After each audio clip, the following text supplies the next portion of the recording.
Side. Michael Oher has petitioned a Tennessee court with allegations that Sean and Leanne Tuohy never adopted him, like the movie insinuates. Instead, uh, less than 3 months after Oher turned 18 in 2004, the petition that Michael Oher sent says the couple tricked him into signing a document, making them into his conservators. Some Britney Spears vibes here, which gave them legal authority to make business deals using his name and likeness. It further alleges that the Tuohys used their power as conservators to strike a deal that paid them and their two birth children, Collins and SJ, millions of dollars in royalties from an Oscar-winning film that earned more than 300 million, 309.2 to be exact, while Oher got nothing. Shocking. And in the years since, the Tuohys have continued calling the 37-year-old Oher their adopted son, and they have used that assertion to promote their foundation as well as Leanne Tuohy's work as an author and motivational speaker.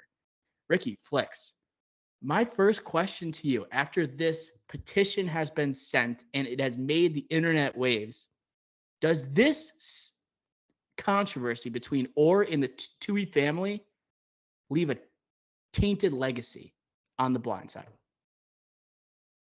1,000% yes. That is the whole driving force behind this movie, behind the Oscar campaign that it had with Sandra Bullock winning lead actress. And for this getting a nomination for Best Picture was the story, the feel-good story behind this movie. And now that we know, well, allegedly, I guess, but kind of true that it's fake now, it's very tainted. There is a shadow casted over this movie now. And yes, Sandra Bullock, I still think that was a great performance. We'll talk about it more. But at the end of the day, this movie, highly overrated, first and foremost. But secondly, yes, 1,000% there is a shadow over this movie. Yeah, definitely tainted, Ricky Flicks. No doubt about it. It was almost a rhetorical question because this movie, the whole point of it and the way people embraced it is because of the feel-good aspect. The way that it was out of like the moral good that they're giving this opportunity to this young man that he earned and deserved. There's a whole goddamn subplot that is lately added, I might say, for the movie The Blind Side, that they're trying to profit and they're trying to gain something out of Michael Oher through his athletic prowess and him committing to Ole Miss, prospects for the NFL. This is the movie's worst nightmare, what just happened. This is what the movie was saying this would never happen because of the goodness of the heart of Leanne Tuohy and Sean Tuohy, played by Tim McGraw in the movie. Ricky Flicks, people online are saying that I don't want to do this. They're acting like it's the Heisman Trophy, that Sandra Bullock should be revoked of the Oscar. What are your thoughts on that? You got it. Sandra Bullock, tape your hands around that Oscar and never let go. Because you can't do that. No, at the end of the day, even if this was a work of fiction, it's still, hey, a good performance. The movie, yeah, has that feel-good factor's gone. Like, sure, it's still there, but at the same time, that in the back of your mind's like, this is based off a true story that's not true.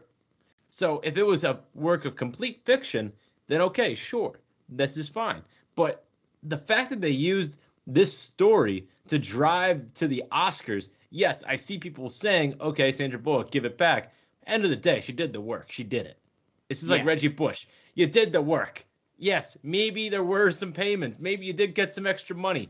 You keep your Heisman. You keep your Heisman because you scored the touchdowns. You made the runs. You did the work. You were the best player in the nation.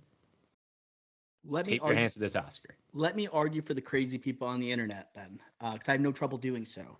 So would she have had the opportunity to do so, right? If she was such a terrible person, people knew she was such a terrible person.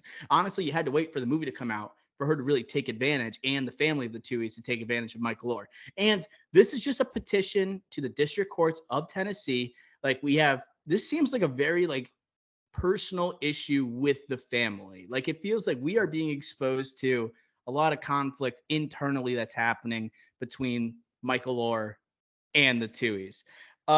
Yeah, so I'm with you, Ricky Flex. This is kind of a tragic moment. And I said before, this movie already kind of like had a bad legacy over time. And the more I think about it after rewatching the movie last night, I recommend people to watch it with the context that we have now because it is alarming and you will see why that this is such a devastating blow to that movie. The first 3 minutes of The Blind Side, you have a Crazy. voiceover. You have a voiceover from Leanne Toohey, played by Sandra Bullock, saying the quarterback is the highest paid player in the NFL. Traditionally, who is the second highest paid player on the team? The left tackle. Who plays left tackle? Crazy. Michael Oher. That is the worst possible thing. Even if you don't want to sit through The Blind Side, just sit through that first 3 minutes. Check out our Twitter because we posted it. It is nuts. And I said it before, the subplot at the end where Michael Oher is being interviewed by the NCAA, assuming that the Tuohys are taking advantage of him and his athletic prowess. That's literally in the movie. It was not shocking after watching it. It seems like, of course, this was going to happen. But by the feel-good story of its run to the Oscars, somehow getting nominated for Best Picture, Sandra Bullock getting a win for this movie, it all feels icky now. Icky, icky, Vicky. Icky, Ricky. Flex. And then the movie ends with the voiceover saying, like, Sandra Bullock saying, "Thank you, Joe Theismann." Like, and Lawrence Taylor. It's like, whoa, like, insane. Also, the voiceovers mentioned wide in the butt, big in the thighs, with a zoom in on an offensive lineman's ass and saying it's a rare combination. Wowzers. All in all, like, yes, watching this movie again with the context, it's honestly so intriguing. Like, it was. It was. And it does take away from the movie, but at the same time, my entertainment factor went up. 100%. Ricky, I am so with you. If I just rewatch this because I felt like rewatching it, I'd be like, this is like what I thought before. This is one of the worst best picture nominees we've ever had. But then watching it now, you're like, there is a new form of entertainment that comes along with it. And there is obviously some cultural relevance after the breaking news. And I should say the Tuohys are fighting back and pushing back as assumed. They said that they were paid a flat fee.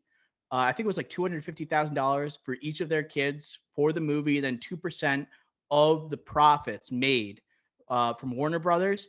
And this movie had a $29 million budget, and it made $309 million, Ricky Flex. This was a massive financial success. And for Michael Oher, the central figure, to get nothing, shame, shame, shame. And the actor, Quentin Aaron.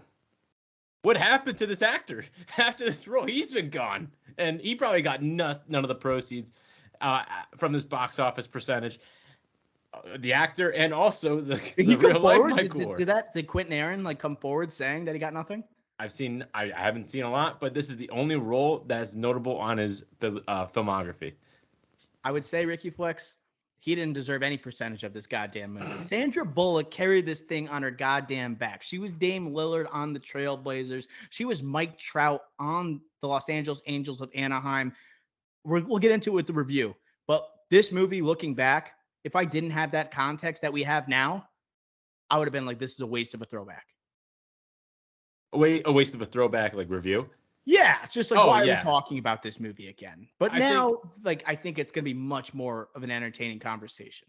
I think it's safe to say that for all the sports movies there are, unless there was like a 10-man, 8-man like draft on this podcast, I don't think this would be picked. So thus, yeah, of course there would never be a throwback review, but now with the context that we have and the intrigue and the Sandra Bullock giving back her Oscar potential, not really. Yeah, this is worth a throwback review. I just want to get like instinct wise. Do you think the Tuohys, if you like, let's fast forward a couple weeks from now, maybe a couple months, maybe a couple years, do you think the Tuohys are going to be found at fault? Do you think they have taken away from Michael Oher? Because Michael Oher has said that this has always haunted him. he has wondered once this movie came out, he viewed it as almost a curse. He said that after this movie came out, people thought he was dumb, and he would obviously combat that. I would say the movie didn't really make him dumb. It's just he was never given the resources, and he had to worry about a lot more than his education. And that's why his GPA was 0.76. Like, if you want to go by the facts, like, dude, your GPA was 0.76. You know what I mean? But I'm just curious if you think by the end of this, and he's saying he always thought about the Tuohys have been taking money from him, and he never had got time to think about it because he went straight to Ole Miss. Then he went to the NFL. He had his own family, but now he's retired back in 2016. Now he's starting to linger on him. Do you think the Tuohys instinctually have done something wrong? Of course.